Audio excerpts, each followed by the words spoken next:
indices.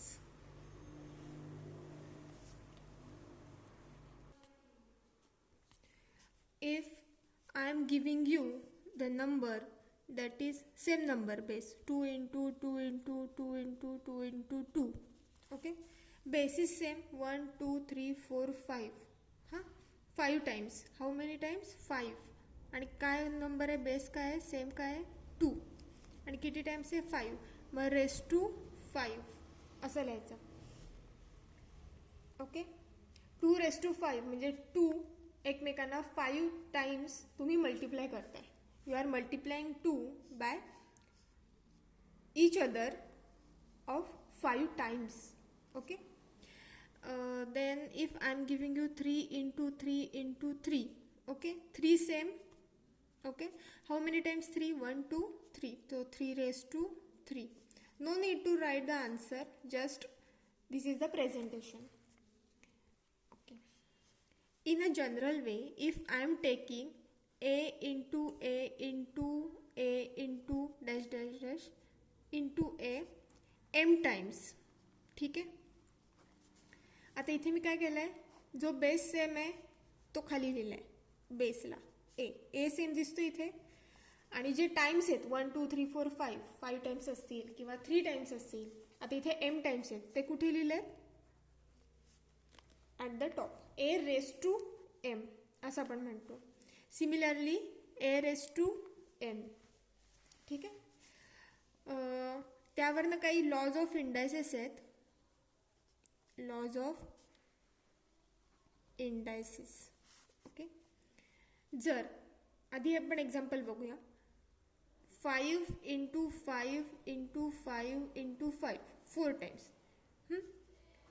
त्याला मी multiply केलं 5 into 5 into 5 into 5 into 5. हे 5 किती टाइम्स आहेत 4 टाइम्स, ठीक आहे. आणि हे 5 किती टाइम्स आहेत 5 टाइम्स. बेस सेम आहे इथे 5 रेस टू 4 आहे इंटू इथे किती आहे इथे पण बेस सेम आहे 5 रेस टू 5 आहे. हे झालं representation. This is the representation. Okay, जर मला टोटल मल्टिप्लिकेशन हवं असेल, if I want the total multiplication 5 5 5 5 all is 5, so 5 one time. And how many times 5? 1 2 3 4 5 6 7 8 9, total 9 times, so 5 raised to 9. This is second representation. Okay, so मग ह्यावरनं काय कळलं आपण separate जर घेतलं दोघांचं हे 4 टाइम्स नाही 5 टाइम्स तर तुम्हाला काय मिळालं 5 raise to 4 into 5 raise to 5. This is first representation.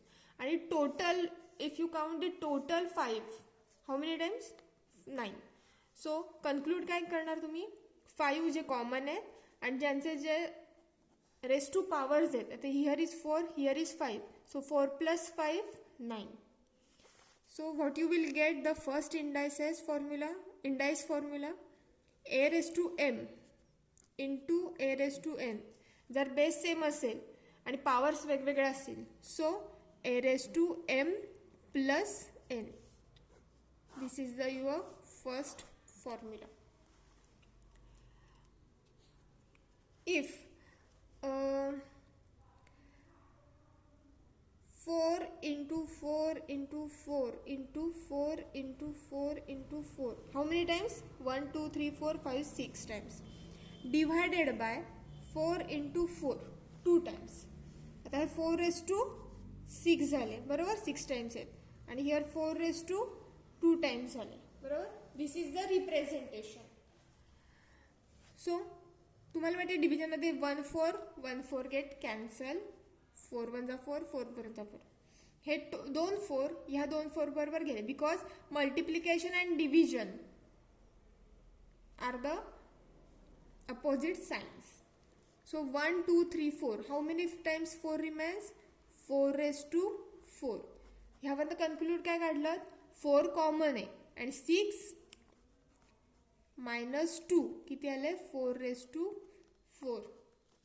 So second formula काय मिळाला, a raise to m upon a raise to n is equal to a, जो कॉमन आहे 4m हा तुमचा 6 होता, मायनस एन.